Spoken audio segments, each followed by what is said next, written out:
He thought the marriage was over. He thought the papers he forced me to sign were his guarantee, the ultimate legal firewall protecting his billions. But the day Julian took the penthouse, the company, the everything, he had no idea he was accepting the single, most critical liability of his life. I let him win the divorce. I let him think my grief was real. While he celebrated, I was in a dusty, obsolete bank vault downtown, holding a ledger written in a code only I knew. That book wasn't about our marriage. It was the absolute, damning proof that his entire empire was built on a crime. I had no money, no home, just one useless shell company Julian tossed away as debt. And he gave me his signature, guaranteeing I own the rights to his original sin. The IPO is next week. The clock is ticking.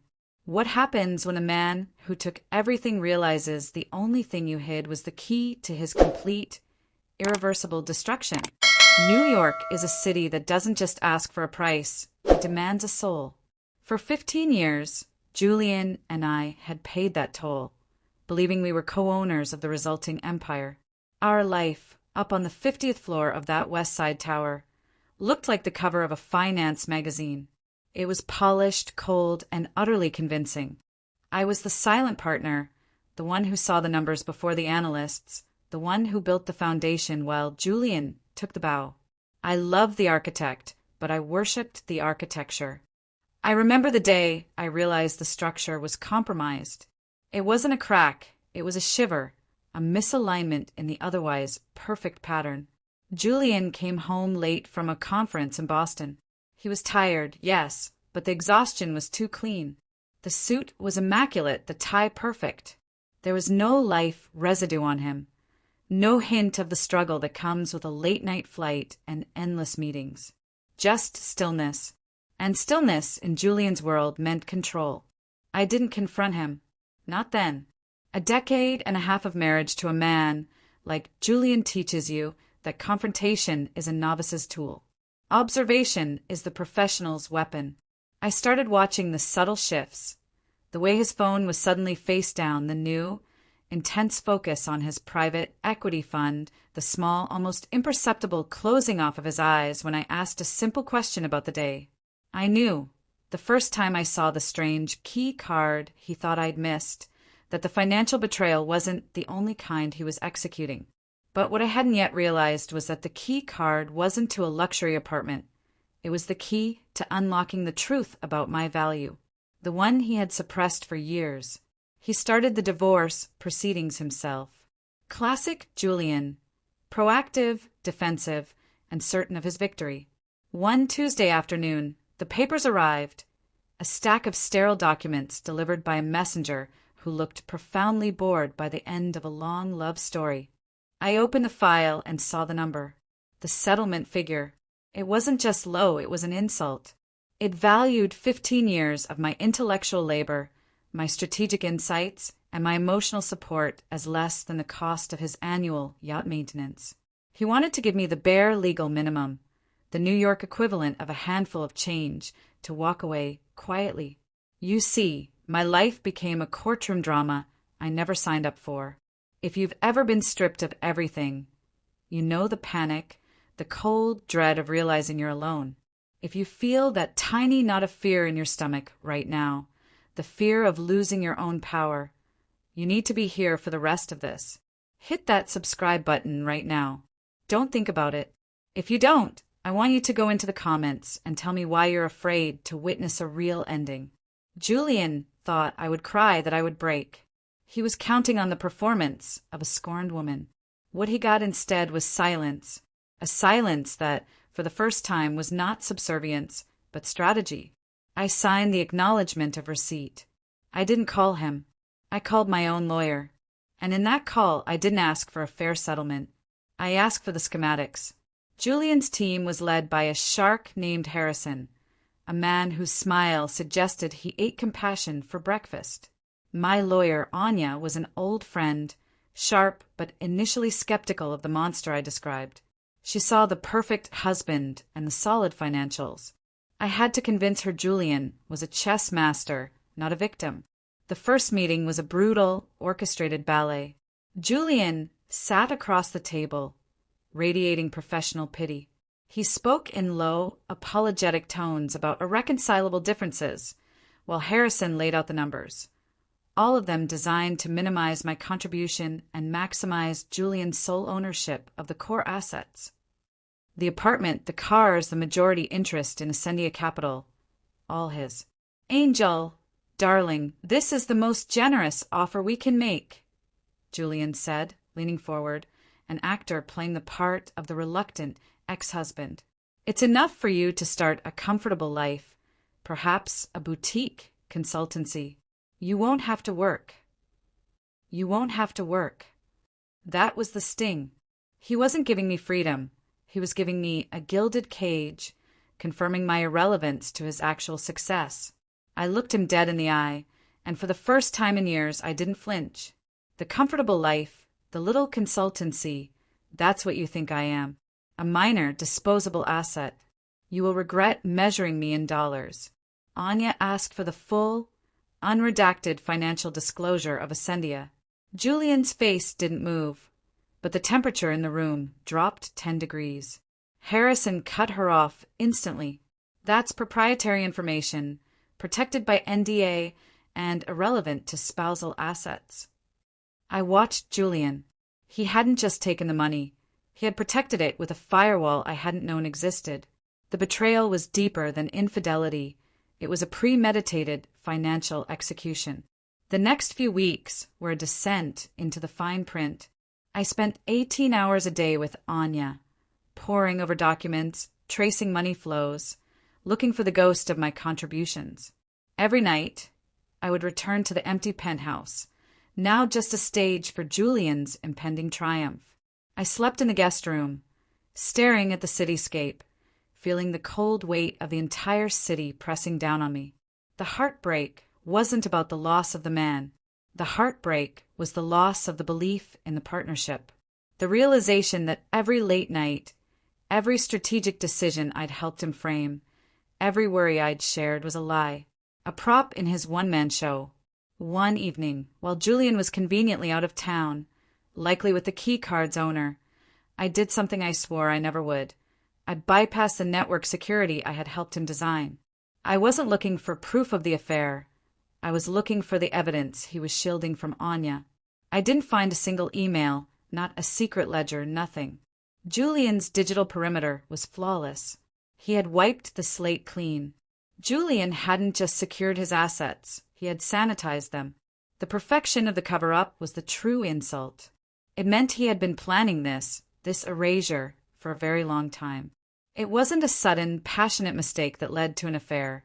It was a cold, pragmatic decision to upgrade his life and liquidate the old model. Me. I turned my attention away from the digital and toward the physical. Julian's weakness wasn't his tech, it was his ego. He needed trophies. I went through the house, item by item, focusing on the things he insisted he must keep. The rare art, the vintage wine collection, his grandfather's watch, the original hard drive from the first Ascendia office. All symbols, all ego. Then I found it, hidden behind a false panel in his private safe. A safe he insisted held irreplaceable proprietary documents, was not a hard drive, but a small, heavy wooden box. Inside, wrapped in velvet, were not jewels, but a set of old, tarnished skeleton keys.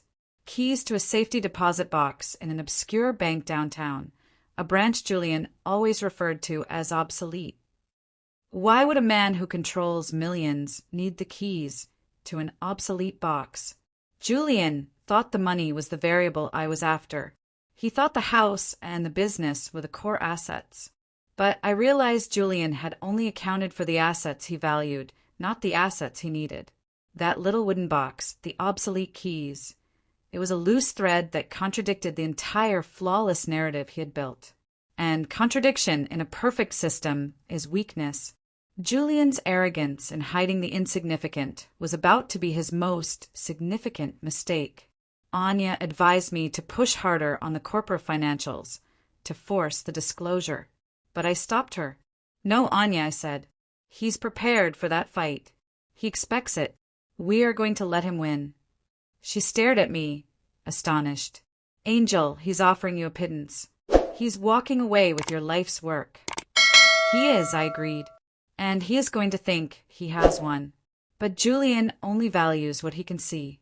We're going to fight for the symbols he thinks are worthless. And we're going to let him keep the money he thinks is everything. I didn't tell her about the key. Not yet. The key wasn't a bargaining chip. It was a detonator.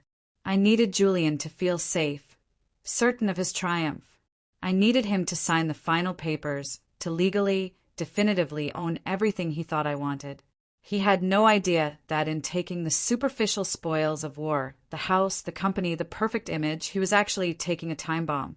A time bomb I had meticulously, quietly prepared. Julian was playing the role of the generous conqueror. I decided to play the part of the slightly foolish, emotionally distraught ex-wife. The role required me to lower my aim, to pivot from logic to sentimentality. I wasn't just fighting Julian's lawyers now. I was performing for them. I needed them to believe I was predictable, pathetic, and focused entirely on the wrong things. I sat down with Anya, who was still expecting me to demand a forensic audit of Ascendia Capital.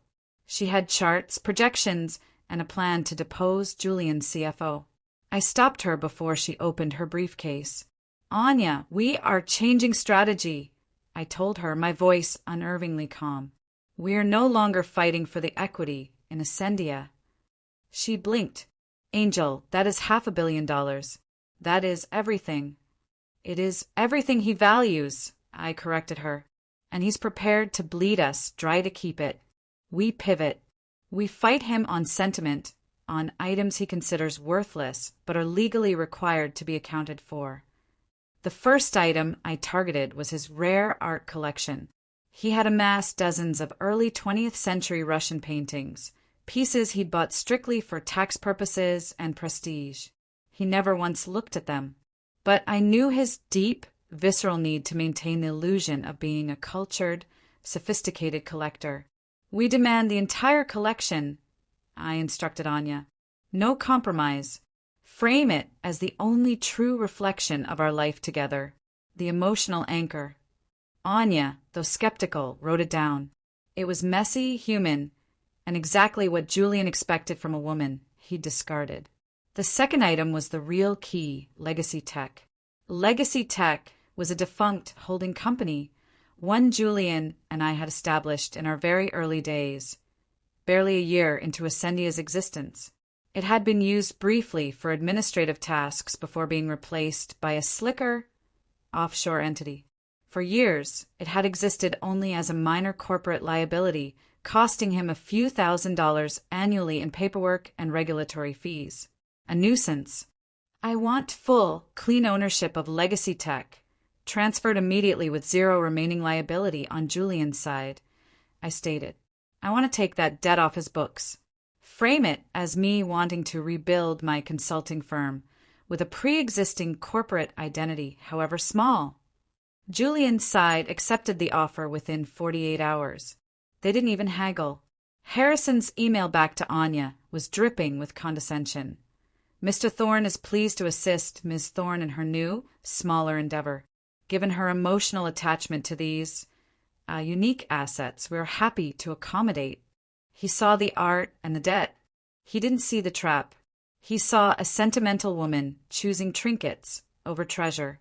I had the skeleton keys and the location of the obsolete bank, a building downtown that looked like it hadn't processed a mortgage since the Reagan administration. It was intentionally low-tech, designed to hide physical assets from the scrutiny of a digital world. Julian always mistrusted the cloud. That was his great irony, believing physical paper was safer than digital encryption. I went late one rainy afternoon, wearing a plain trench coat and glasses, blending into the kind of anonymous crowd Julian only ever saw from the window of his Mercedes. The vault was a monster of brass and steel. The attendant, a man who looked older than the bank itself, confirmed the box number. Inside, there was not cash, not gold, but a meticulously organized collection of paper. A stack of physical bearer bonds, old and slightly yellowed, dated a decade back. And beside them, the single, coated, leather-bound ledger. I ran my fingers over the brittle paper. The bonds were in small, anonymous denominations. Julian had kept them separate from his main, digitized assets. He'd kept them safe. But safe from whom? I didn't open the ledger in the bank. I took the small box and walked out, feeling the extraordinary weight of a secret in my hands. Back in my small, anonymous studio, under the cold light of a single desk lamp, I began the analysis. The ledger was written in a numerical code I immediately recognized. It wasn't a standard encryption. It was the private, proprietary coding we had developed together years ago to handle early, sensitive client data. A code Julian thought only he still remembered. A code that hadn't been used since 2010. It took hours. The code required a specific Fibonacci sequence as a key, a sequence based on our old wedding anniversary. The irony was so bitter, I almost laughed. He'd used the date of our sacred bond to protect the documents of his greatest lie. When the sequence unlocked the columns, the truth was laid bare. The bearer bonds weren't just old money. They were the original, untaxed seed capital for Ascendia. They were the money Julian had leveraged, washed, and polished into his current, legitimate empire. The ledger detailed the full transaction history, the names of the shell companies, and the original, highly illegal source of the funds. The total amount Julian had illegally shielded wasn't massive, not by his current standards, but it was the original sin. It was the foundation of the house he now stood in. Julian thought the divorce was about the present. He was fighting to keep the current millions. He had no idea I was holding the key that proved the first dollar of Ascendia Capital was dirty. He took the money, but he was about to discover what it means when the structure you are defending has no moral foundation left to stand on. With the ledger decoded, the nature of the fight changed entirely. This was no longer about a fair division of marital assets. It was about the exposure of a decade-long fraud.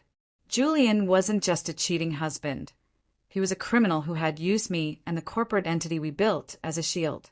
My coldness wasn't just a defense mechanism anymore. It was a necessary tool for survival and strategy. Julian clearly felt the pressure mounting from the low-level market tremor I had instigated in Chapter 8 and the slight annoyance of Anya's procedural filings. He needed the divorce finalized to stabilize his public image and ensure the IPO went ahead smoothly. He needed me gone, a closed chapter. His cruelty reached its predictable peak.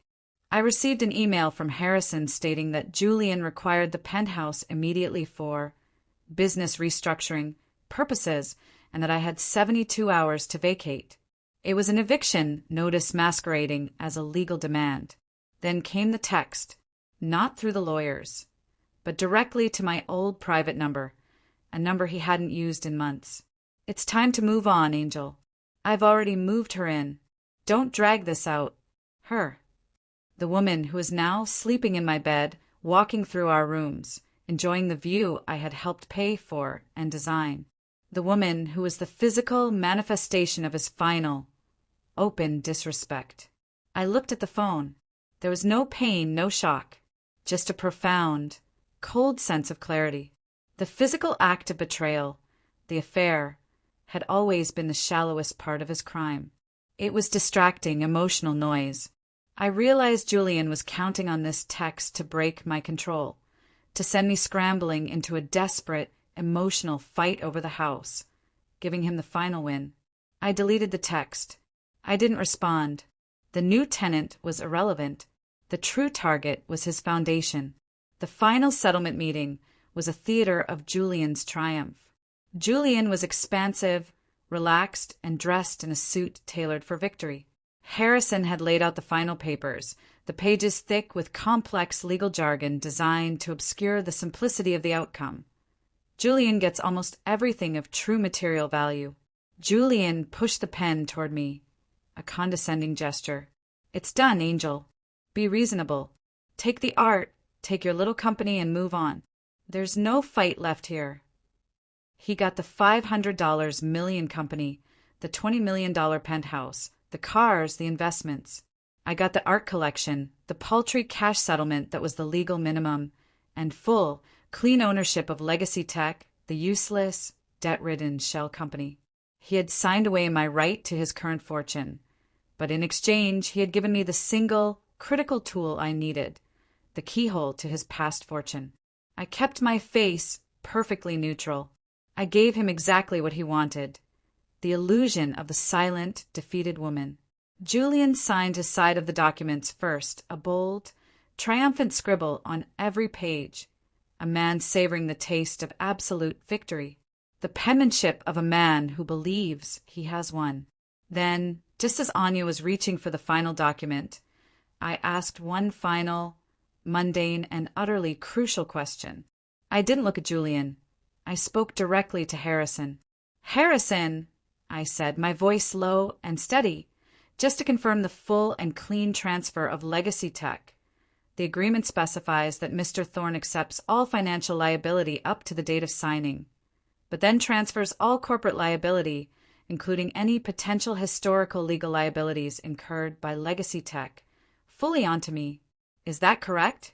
I want to ensure I'm taking the full burden of this dead company off Julian's books. Harrison barely glanced up, annoyed by the interruption of his victory parade. "Yes, Angel.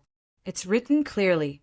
You are assuming all past, present, and future corporate liabilities of legacy tech. It's a clean break for Mr. Thorne. It's what you asked for." Julian nodded, a lazy, arrogant smile playing on his lips, signaling his team to hurry. He was too focused on the $500,000 to care about the $50,000 liability. He signed the final clause confirming the liability transfer. That was the moment. He just legally signed away the one thing that connected the clean, public ascendia to the dirty, criminal shell company it was built upon.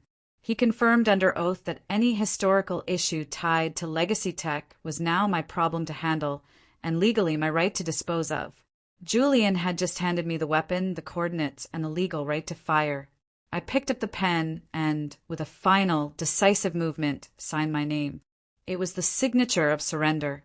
It was also the signature of a contract killer. The sound of the pen scratching against the final page was the true ending of my marriage, far more definitive than any vow. It wasn't the sound of defeat. It was the quiet click of a perfectly set trap. Julian shook my hand, a brief, professional grip, devoid of warmth or history. He offered a platitude about wishing me well, and then, without waiting for a reply, turned to Harrison to discuss the impending IPO surge. He was already gone. I didn't rush out. I took my time gathering my copy of the documents. I needed to imprint the details, the signatures, the clauses, the cold, black and white confirmation of his victory, into my memory. It was my insurance policy. Anya, my lawyer, watched me, her face etched with concern, bordering on confusion. "Angel, are you sure about this?" she asked, her voice low. "You walked away from everything." I simply placed the envelope containing the key to the penthouse on the conference table. "He wanted everything, Anya. Now he has it. My only request is that you prepare the legal transfer papers for legacy tech immediately, making sure the liability assumption clause is crystal clear. I want no ambiguity." I left the law office alone. I didn't take a taxi, I walked. I walked through the financial district, watching the men in suits, Julian's peers, all obsessed with acquisition. The city, which had once felt like a shared venture, now felt like a vast, indifferent stage for a performance of greed. There was no sudden release of tears, no cathartic breakdown. That was the old Angel, the one who loved the architect. She had died a few chapters ago. The Angel who signed those papers was purely functional. The emotional fallout was not explosive, it was implosive. A cold, concentrated density settled in my chest. I found myself pausing in front of the window display of a high-end jewelry store, the kind Julian used to buy me things from. Not out of love, but obligation. I looked at the glittering diamonds, and for the first time, I saw them not as symbols of affection, but as pure, inert carbon. Julian had valued the inert, the material.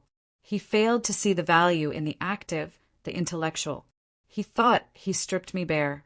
He thought he left me defenseless. But he only stripped me of the things that weighed me down. The penthouse, the name, the responsibility of maintaining his lie. My walk ended at the small rented studio. Anonymous, clean and silent. It was a complete shift in scale. From the 50th floor panorama to a single, street-level window looking out onto a brick wall. And yet, this tiny space felt like the first time I had ever been truly alone in New York. And being alone, I realized, meant I was finally free to act. I unpacked the few boxes I had brought, mostly books, a few cherished photos I quickly put face down, and the wooden box containing the ledger and the bearer bonds. This was my entire net worth now, the history of Julian's crime, and a defunct corporate shell. I spent the next several days not resting, but studying. I pored over the ledger again, cross-referencing the transaction dates with the corporate filings of Legacy Tech. I wasn't looking for proof of wrongdoing. I already had that. I was looking for the statutory mechanism for its exposure. The bearer bonds, I confirmed, were the original private equity injection. The ledger proved that this money flowed through the Legacy Tech shell before being legally whitewashed into the respectable Ascendia. The ultimate irony was in the fine print of the old corporate charters. Under a specific, rarely used piece of legislation dating back to the late 90s, when Julian used Legacy Tech to file its first taxes, the shell company became legally responsible for the documentation and accountability of that seed capital. Because Julian, in his haste to divest himself of the debt, had transferred all corporate liabilities, past, present, and future. To me, I now legally controlled the mechanism for both the suppression and the disclosure of his original financial crime. Julian thought he had won $500 million.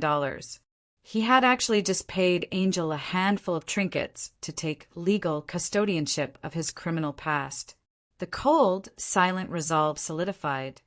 The revenge would be legal, strategic, and perfectly timed to destroy not his wealth, but his future. The shock had passed. The emotional residue had evaporated. What remained was a problem of structure, timing, and leverage. Julian saw the divorce as the end of a long negotiation. I saw it as the prelude to a hostile takeover of his entire existence. I had 2 months before his massive Ascendia IPO, 2 months to move from a pawn to the queen on the board he thought he still controlled. My small studio became the war room. I pinned the flowcharts of Ascendia's corporate structure on the wall, the public structure he wanted the world to see, and beside it the hidden structure I had mapped out from the decoded ledger. My assets were intangible, almost poetic in their irony. The physical coded ledger, undeniable evidence of the original financial crime, a paper trail that bypassed all of Julian's digital safeguards. It was the smoking gun, the obsolete bearer bonds, the untaxed illegal seed capital itself, now residing in a box I controlled. This was the illegal asset. Legacy Tech, the shell company legally clean now, but historically tied to the criminal funds. Critically, my signed assumption of its liability gave me standing to address all its historical issues. This was the legal key. Julian's hubris, his absolute certainty that I was too sentimental, too emotional, and too financially illiterate to look beyond the surface assets he dangled in front of me. This was the fatal blind spot. The plan was not to sue Julian. Suing him would drag my name through the mud, tie up the assets in endless litigation, and allow him to deploy his powerful legal defense. I needed a weapon that bypassed the divorce court entirely. The target was not his money. It was his credibility, the single most fragile pillar of the financial world. The way to destroy credibility in New York finance is not through a scandal, but through regulatory intervention. The ultimate goal was to ensure Julian's IPO failed. Not just stalled, but failed catastrophically, bringing the attention of the SEC and the IRS onto his historical filings. Why the IPO? Because that is the point of maximum financial exposure. Julian's valuation would be highest and therefore the fines and damages would be proportionally devastating.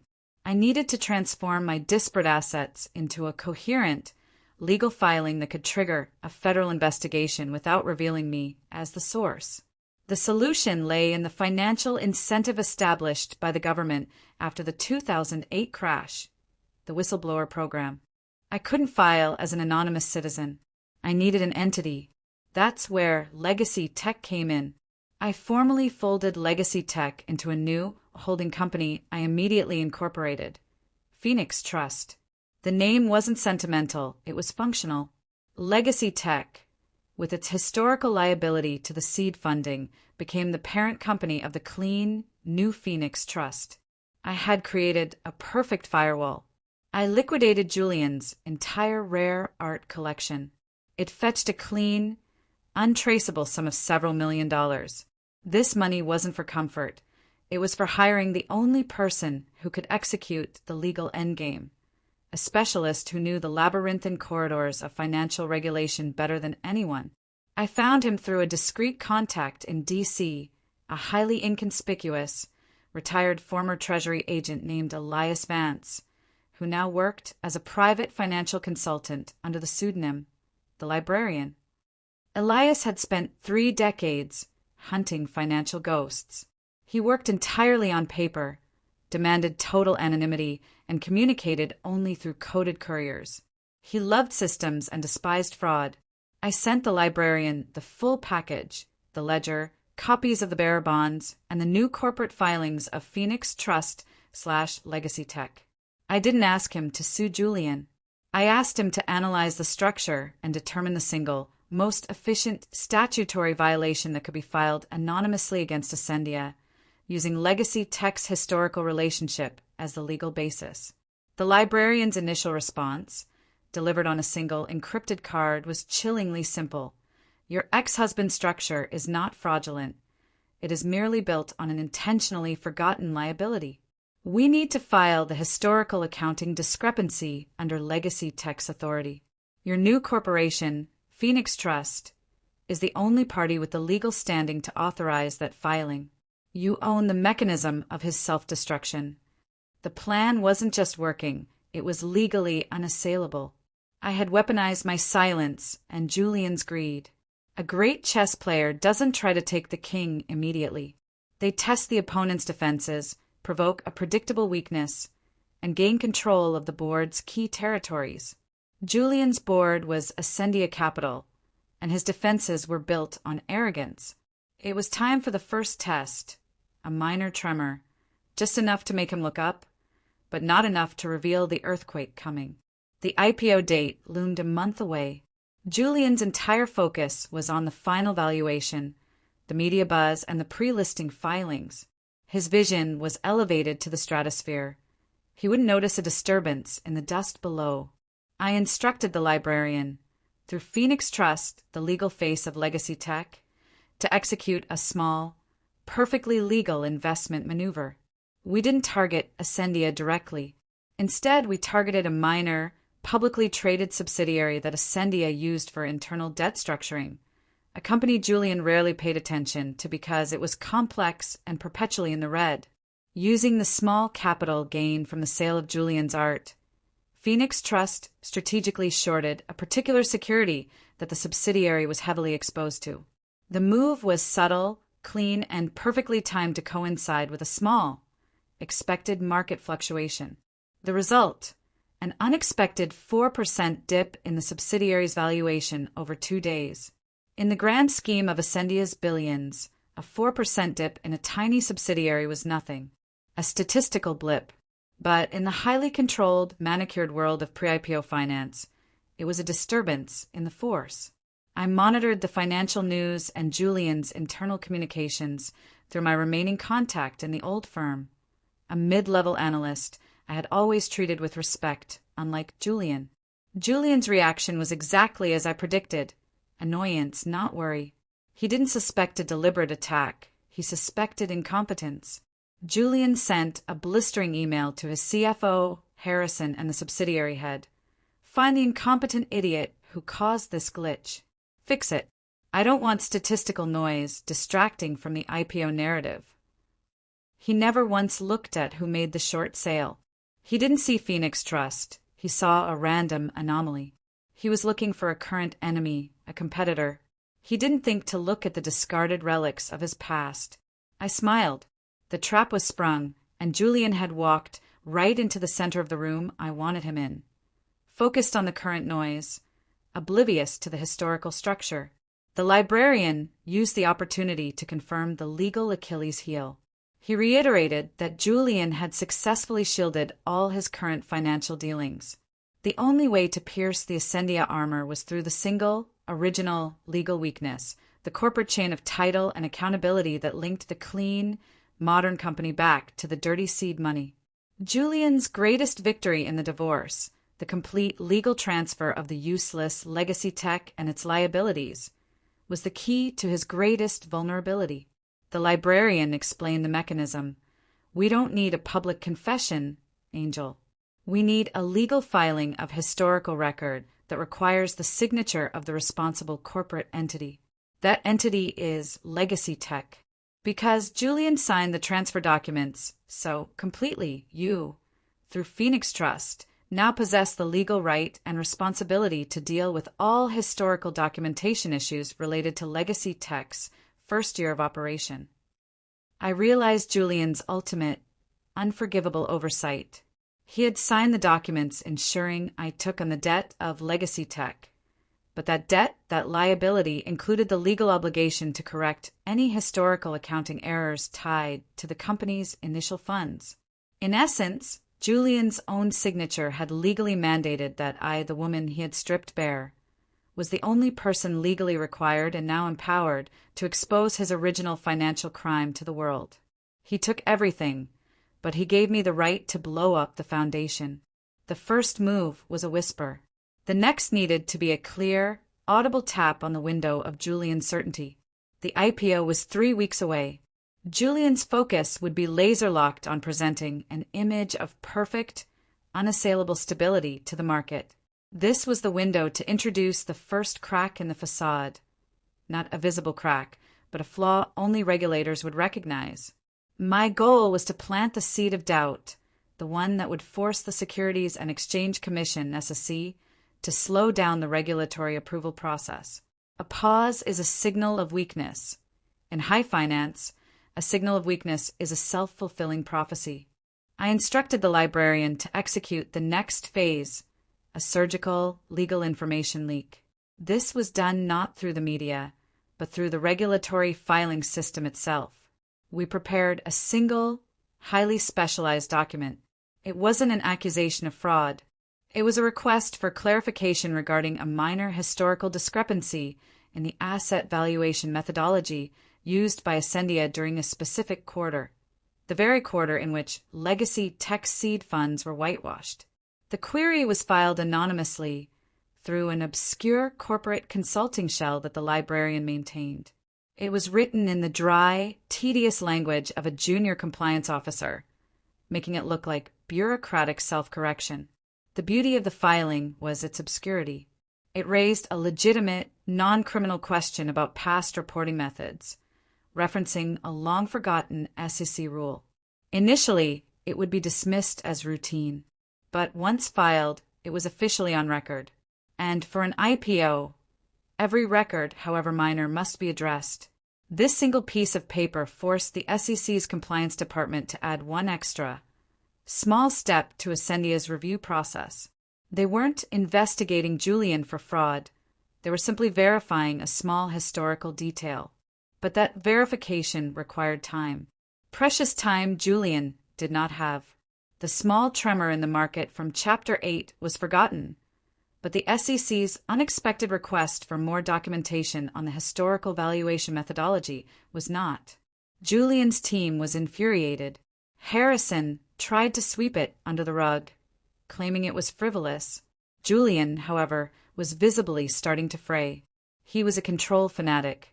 He ordered an internal probe to find the source of the regulatory query. He suspected a minor competitor trying to delay the launch.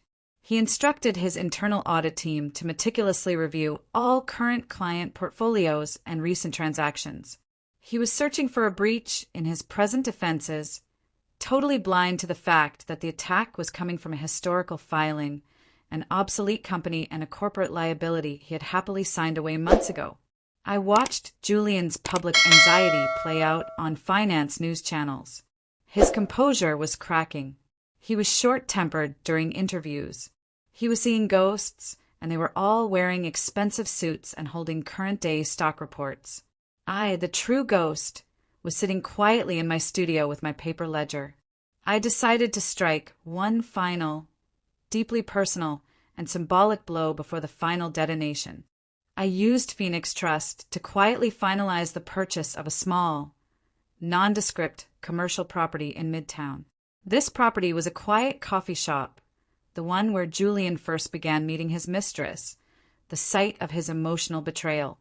I drafted a minor legal document, a simple easement request needed to settle the property boundary before the sale was final. It was a mundane 4-line request for his signature, citing a generic, adjoining property dispute. I sent the document to Julian's office, buried deep in a batch of routine legal paperwork for Sendia to sign off on. He signed it, without reading the address, without thinking. He signed off on the transfer of the very location of his personal infidelity to his ex-wife's ownership. He signed over the keys to his personal betrayal, convinced that as long as he kept the $500 million, the rest was irrelevant. He was about to learn that in my game, nothing was irrelevant.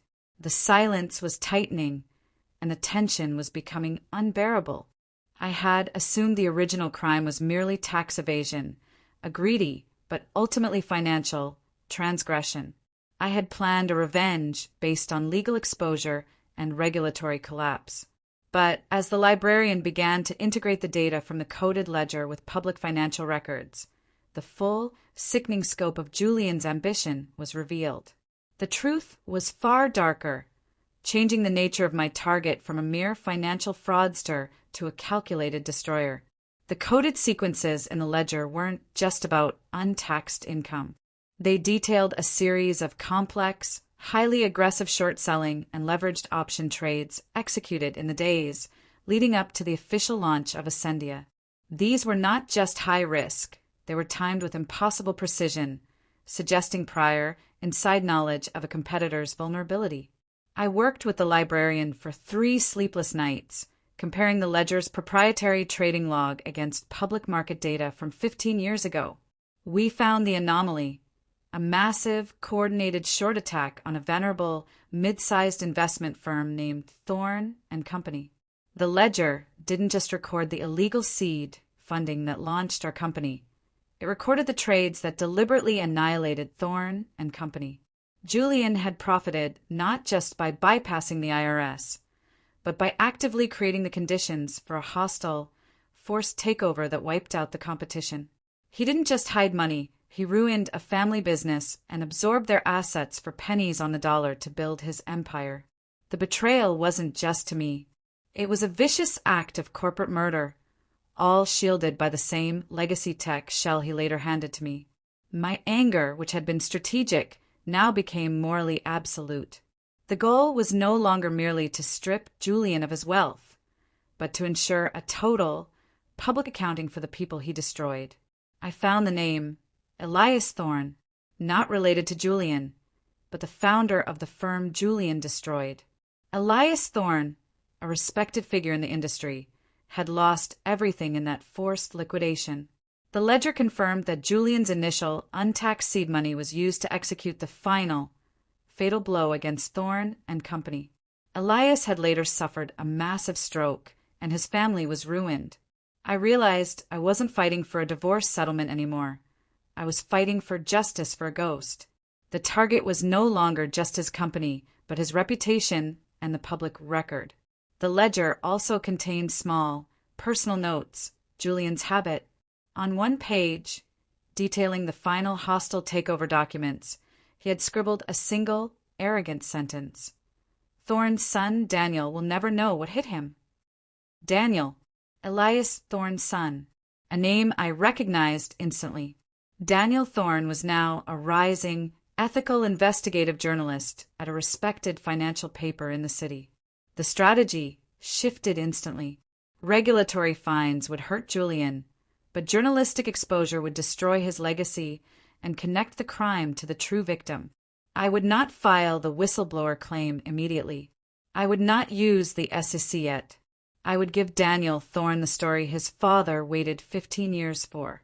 I would use Julian's crime against an innocent man to trigger his public collapse, making the regulatory action inevitable, not just possible.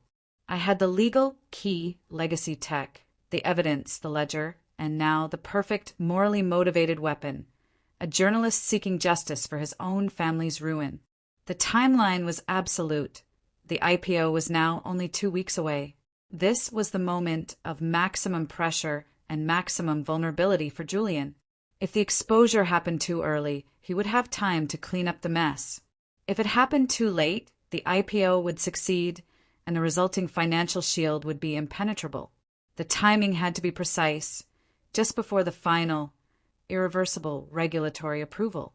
I decided to deploy the ultimate double-cross.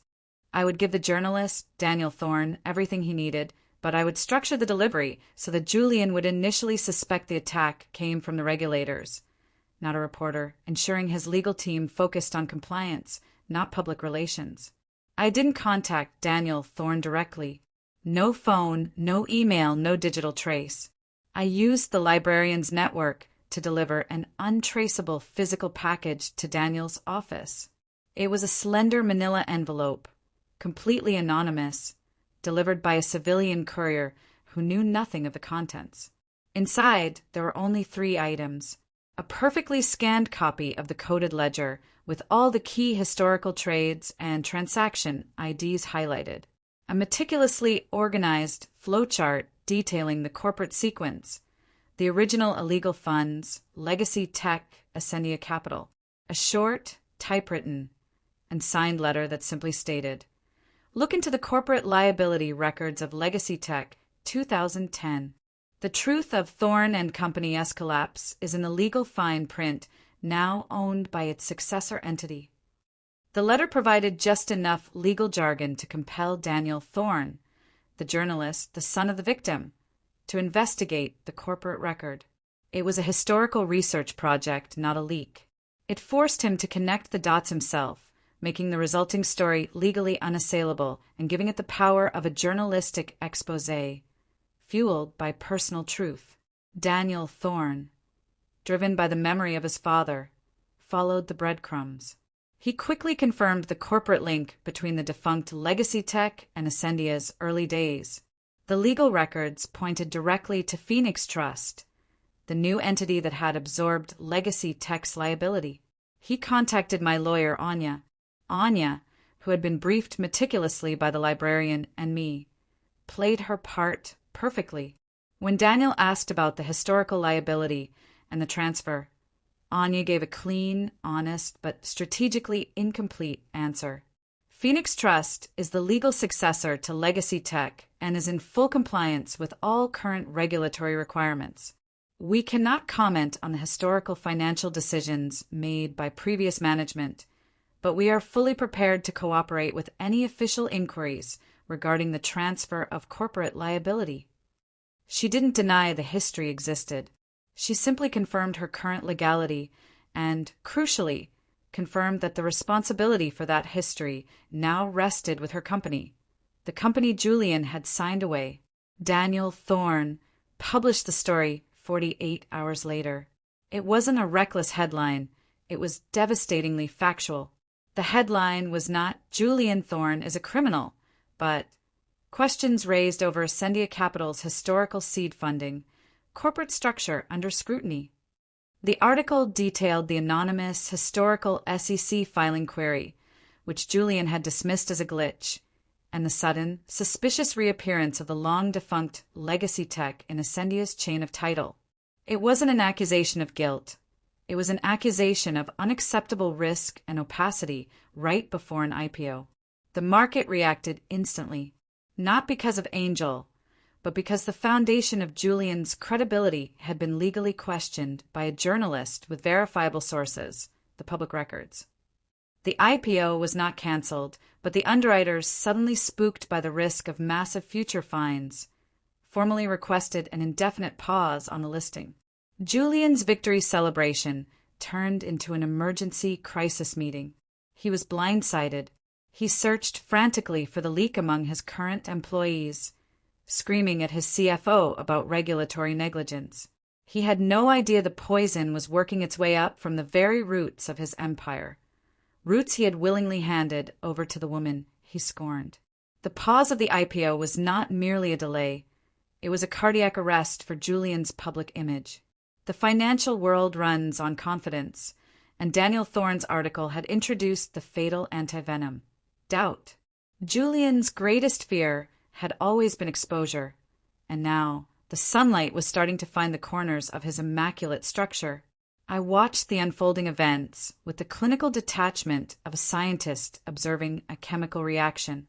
The journalist's article triggered the inevitable domino effect. Julian couldn't find the external threat because the threat was internal and historical.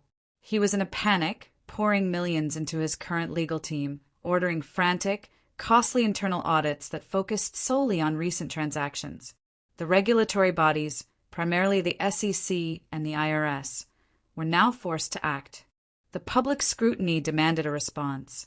They officially issued subpoenas requesting all documentation related to the historical funding of Ascendia, specifically focusing on the first 18 months of operation, exactly the period covered by the legacy tech liability. Julian's current legal team, led by the furious Harrison, scrambled. They searched the digital archives. They searched the current legal repositories. They found nothing about the illegal seed capital because those records, the ledger and the bearer bonds, were physical, untaxed, and deliberately kept separate from the legitimate books. More importantly, the legal authorization to handle the historical corporate accountability for legacy tech was no longer theirs. Harrison, sweating under the public pressure, realized the terrifying truth. The only party with the legal standing to authorize the release of the exonerating historical documents, if they existed, was the successor entity, Phoenix Trust, owned by the company Julian had demanded Angel take in the divorce.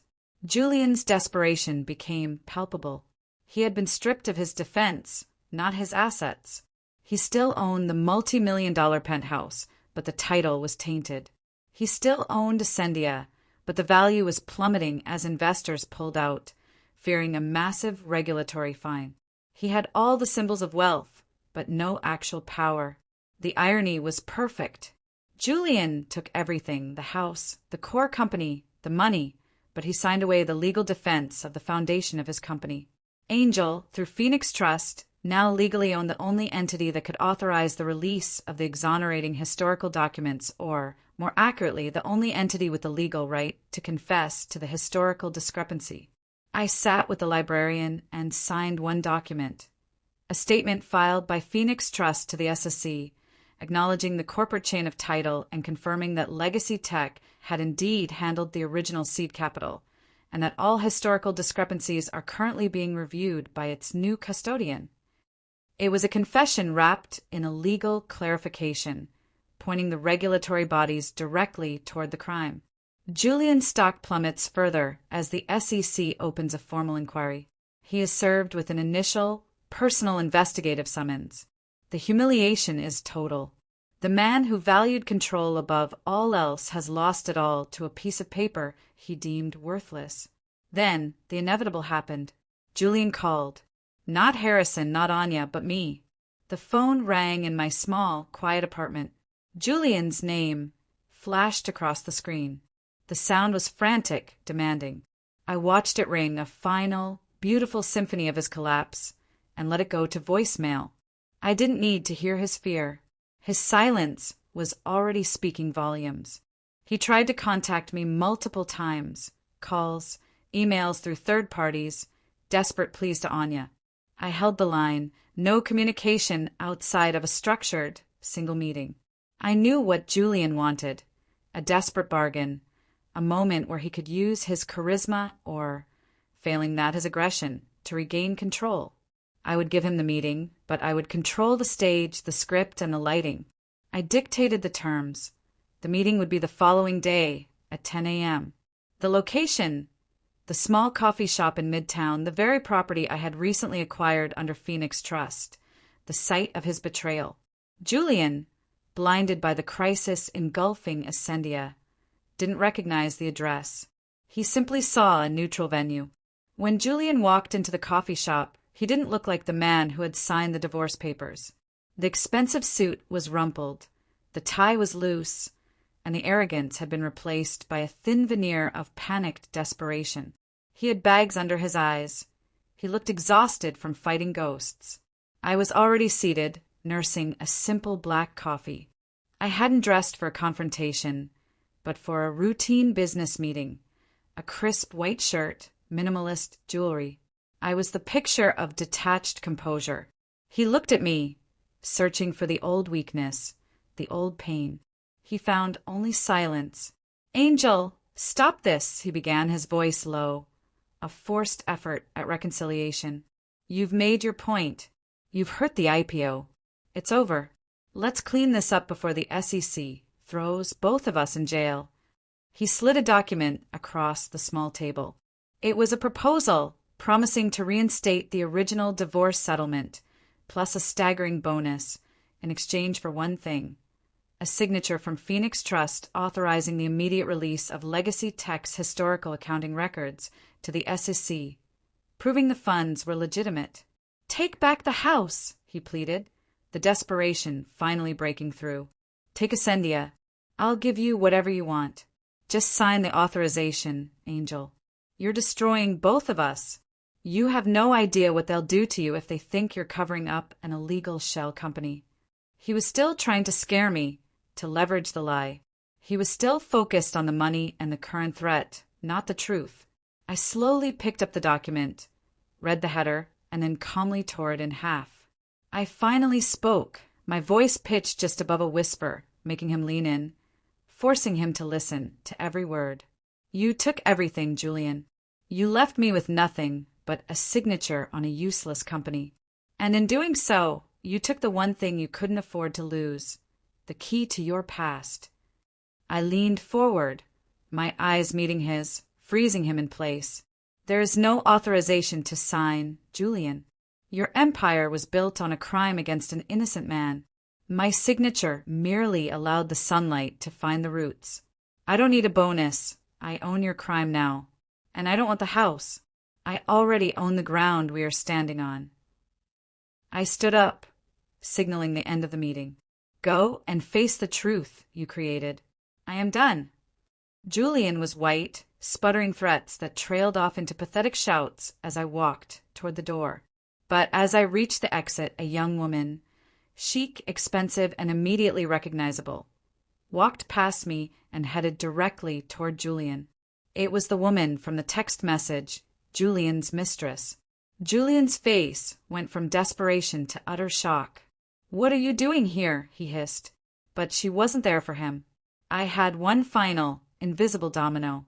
The mistress, enraged that Julian's sudden collapse had cost her the lavish future he promised, had secretly been feeding public, minor, but damaging documents about Julian's recent reckless business decisions and volatile temper to Daniel Thorne, the journalist. She was ensuring the story had momentum, desperate to sink the ship that was no longer carrying her. Julian was being betrayed by the very greed he valued above all else, not by love, but by the cold, financial opportunism of his own chosen companion. I didn't need to destroy his reputation. He'd done that by surrounding himself with the people he deserved. I simply gave his karma an address. The meeting with Julian was not a victory. It was merely the ceremonial execution of a sentence already passed. The true climax unfolded over the next 72 hours in the sterile world of federal regulation. Julian, having exhausted his threats and failed to negotiate, could only watch as the structures he built began to buckle under the weight of their own history. The pressure from the SEC and the IRS became overwhelming. The journalist's story had forced their hand, turning a historical accounting inquiry into a full-scale investigation. Julian's legal team could provide no documentation to legitimize the initial seed capital because that documentation, the ledger, was in my possession and the liability to address the historical issue was legally mine. The regulatory consequences were brutal and swift. Faced with overwhelming evidence of a historical failure to report income and the clear connection to the illegal shorting of Thorne and Company, the government gave Julian an ultimatum. To prevent Ascendia Capital from being completely liquidated, Julian had to step down, accept full, personal financial liability for the fines, and allow the government to force a massive restructuring and injection of external capital. Julian was officially stripped of his executive power and his controlling stake. His empire was saved from total collapse, but it was no longer his. He was left with the shell of a company, the toxic, foreclosed penthouse, and a public reputation as a disgraced corporate criminal. He had all the symbols of wealth, but all the penalties of ruin. He took the money. He took the house. He took the company. But every single thing he took was now legally compromised, worthless, or a liability. This was where Julian's final, unforgivable oversight came home to roost. The reason I had gone through the elaborate motions of assuming Legacy Tech's liability. The federal laws regarding financial crimes are clear. When an entity voluntarily discloses and provides evidence leading to the conviction or massive financial penalty of a corporation, that entity is eligible for a statutory whistleblower reward. Because the coded ledger and the physical bearer bonds, the primary evidence of the original crime, were presented to the government through my legal entity, Phoenix Trust, the successor to Legacy Tech, and because the original liability of Legacy Tech was legally transferred to me in the divorce settlement, Phoenix Trust was designated the whistleblower entity. The total fines levied against Ascendia and Julian personally were astronomical, and based on that, the government calculated the reward. The reward, a percentage of the massive fines, was deposited into the accounts of Phoenix Trust. The final figure, clean, legally acquired, and completely tax compliant, was significantly larger than the original divorce settlement Julian had aggressively stolen from me. Julian took the money, but I took the legally mandated reward for his downfall. I didn't steal from him. The government paid me to expose his crime, using the legal keys he had handed me. In the divorce, Julian claimed I was entitled to nothing. In the final accounting, the United States government determined I was entitled to millions. I realized then that my victory was not merely revenge. It was the purest form of reclaimed agency. Julian had given me the tools to destroy his past, and in doing so, he financed my future. The storm had passed. The dramatic collapse of Julian Thorne was headline news for a week, a cautionary tale of hubris in the New York financial world. But in the quiet world I inhabited, the world of Phoenix Trust and the small studio apartment, there was only the sound of silence and the cold reality of bank transfers. Julian was ruined, not just financially but professionally. He avoided prison due to his cooperation with regulators in the final hours, but he was permanently barred from holding any executive or fiduciary position in public finance. He was left with the physical, expensive penthouse, now the subject of an intense public foreclosure process and a toxic, restructured company he was forbidden to control. The material trophies he had insisted on keeping became the anchors that dragged him down. The funds, clean, legal, and substantial, were secure in Phoenix Trust. The money was a symbol of my intelligence, not my marriage. I didn't spend it on luxury. I spent it on stability, security, and the future. My first act was to formally liquidate Legacy Tech, dissolving the shell company that had been both Julian's shield and his ultimate undoing. The paperwork was the most satisfying I had ever signed, the final act of burying his past for good. I used my network, Anya, who now saw me with a new, fierce respect, and the librarian, who vanished back into the shadows, to establish a new, small, boutique financial consultancy. It wasn't about billions. It was about efficiency, ethics, and strategy. The name was simply AT Strategic. No fanfare, no public launch. I found pleasure not in the accumulation of wealth, but in the integrity of the process. Every dollar was earned cleanly. Every transaction was transparent. I was an architect again, but this time the foundation was bedrock and I was the only owner. The sense of reclaimed agency was intoxicating. I was no longer the silent partner. I was the sole strategist. I moved out of the cramped studio and bought a small, beautiful apartment in a different part of the city, a place with warmth, high ceilings, and sunlight.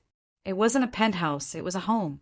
I stood one evening, looking at the box that had contained the ledger and the bonds. I took out the tarnished skeleton keys and placed them in a small ceramic jar on my desk, not as a monument to revenge, but as a perpetual reminder of the power of the unseen and the strategic importance of silence. I allowed myself one final, symbolic gesture. Julian's penthouse was now officially under foreclosure. I knew the open house would be the next day. I drove to the west side one last time, stood across the street, and looked up at the 50th floor, the window of the life that had tried to consume me. I didn't try to contact him. I didn't need to see his ruin. I simply took an old photograph of Julian and me from our wedding day, a picture he had insisted on keeping displayed, and dropped it face down into a public, overflowing garbage bin near the curb. I watched the sanitation workers haul the kin away.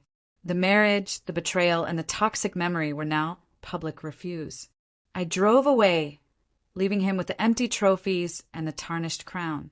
The future belonged to the woman who walked away with nothing, only to be paid by the government to expose the man who took everything. Years passed.